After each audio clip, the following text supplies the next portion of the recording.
இன்னைக்கு ஒரு சிலர் நம்ம என்ன பண்றோம் அப்படின்னா தேவைக்கு நம்ம பயன்படுத்துறோம். எப்படி அப்படின்னா இன்னைக்கு ஒரு சில நேரங்களில் எனக்கு ஒரு உதவி அப்படின்னு சொல்லி போவோம். யாராவது ஒரு சில நபர்கள் நம்மளுக்கு என்ன பண்ணுவாங்க, அந்த நேரத்தில் உதவி பண்ணுவாங்க.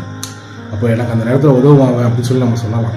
ஆனா அதுவே அதை பழகும் பொழுது அவங்க அன்பின் நிமித்தமா நம்மளுக்கு உதவுவாங்க. என்னோட ஃப்ரெண்டு இல்லை என்னோட சொந்தக்காரன் இல்லை இப்படி இல்லை என்னுடைய அப்படின்னு சொல்லி ஏதோ ஒரு அன்பின் உறவை வச்சு நம்மளுக்கு என்ன பண்ணுவாங்கன்னா உதவி செய்வாங்க. ஆனா அதையே சிலர் என்ன எடுத்துக்கும் அப்படின்னா அதே ஒரு டூலா நம்ம யூஸ் பண்ண ஆரம்பிச்சிருவோம். அப்போ தேவைக்காக அந்த நபரை நம்ம பயன்படுத்த ஆரம்பிச்சிடும். அந்த நிலைமைக்கு என்ன ஆயிரும்னா இன்னைக்கு அநேகர் கடந்து போயிட்டு இருக்கோம். இப்போ அதே போலதான் இன்னைக்கு இயேசுவையும் நம்ம எப்படி பயன்படுத்துறோம்னா ஒரு டூலா தேவைக்கு நம்ம அவரை தேர்ந்தெடுத்துக்கிறோம், தேவைக்கு அவர் நம்ம பயன்படுத்திக்கிறோம். எப்படி சொல்றேன் அப்படின்னா ரோமர் 6வது அதிகாரத்துல 23வது வசனத்துல சொல்லப்பட்டிருக்கு, பாவத்தின் சம்பளம் மரணம், தேவனுடைய கிருபை வரமோ.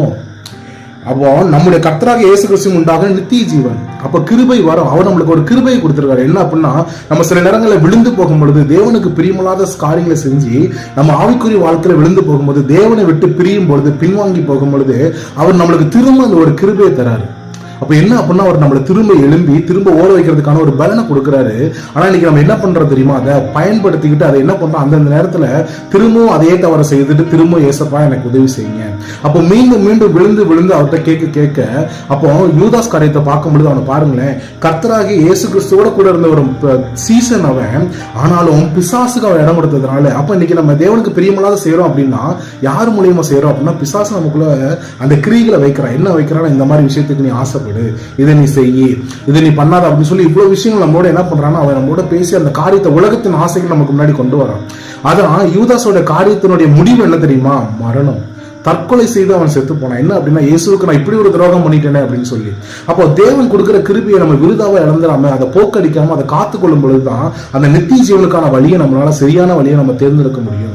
அப்ப இன்னைக்கு அநேகர் திரும்ப திரும்ப விழுந்து விழுந்து ஏசப்பா நம்ம மன்னிங்க, கிருபை தாங்க தாங்கன்னு கேட்கிறோம். நல்லது அவர் நம்மளுக்கு தருவாரு. ஆனா அதுலயே திரும்ப திரும்ப விழுந்து எந்திரிக்கும் பொழுது ஒரு நாள் யூதாஸ் கரையத்தோட காரியம் நம்ம வாழ்க்கை மாறிடக்கூடாது. அப்ப ஏசப்பா அந்த கிருபையை நான் காத்து வச்சுக்கொள்ளணும், உங்களை நான் ஒரு தேவைக்காக நான் உங்களை பயன்படுத்திக்க கூடாது, எனக்கு நீங்க உதவி செய்யுன்னு சொல்லும்போது அவர் கண்டிப்பா நம்மளுக்கு உதவி செய்வார். பேதுரு பின்மாறி போனான். ஆனா திரும்ப கர்த்தராகிய இயேசுக்குள்ள அவன் திரும்ப என்ன பண்ணான்னா நிலைத்து நிற்க ஆரம்பிச்சான்.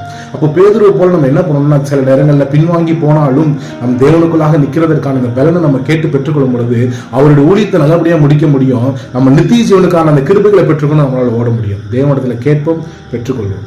ஆமென்.